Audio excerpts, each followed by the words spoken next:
Start off by using a glue stick and glue down your eyebrows, then lightly powder them to seal them in and prep them for the paint. So this image is from a manga, or basically a Japanese version of a comic book. It's called Uzumaki, and it directly translates into the word spiral. It was written and illustrated by a Japanese artist named Junji Ito, and the series tells about a story of a city that's been hit by a supernatural curse involving spirals to really kind of break it down. The picture of this spiral girl is pretty popular in this genre, and I thought it'd be fun to recreate it as close to the original as possible. Now, instead of telling you how to create each line and mark, I'm going to give you tips and tricks on how to do illusionary pieces.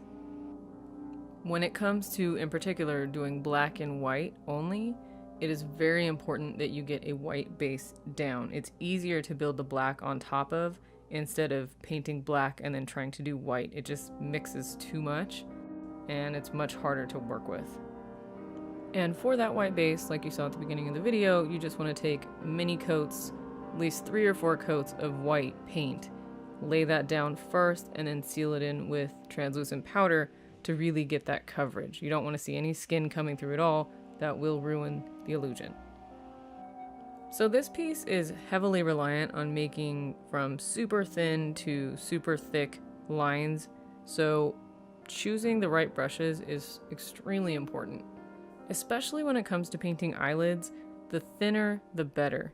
It's much harder to correct a mistake if you make too thick of a line versus a thin line that you build up.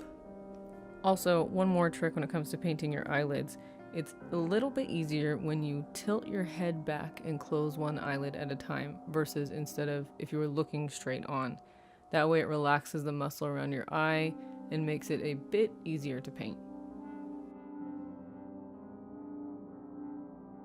So the picture of this girl was drawn at an angle, and I am keeping that in mind. That is why I am bringing the lines in closer on my face rather than following the own shape of my face, which is what's going to really help when you're creating an illusion.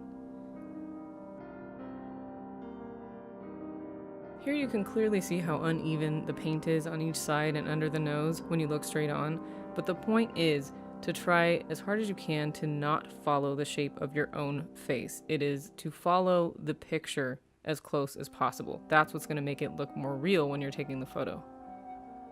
Last step is putting on the wig and making sure the spirals come all the way to the edge of it, and use black eyeshadow to give it a bit more depth.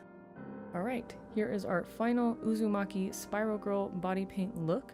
If you enjoyed this, please like and subscribe. You can find me at Bengal Queen on Instagram, Snapchat, and Twitter. You can now also watch me paint live on Twitch. All the links are down below. Thank you so much for watching, and I'll see you next time.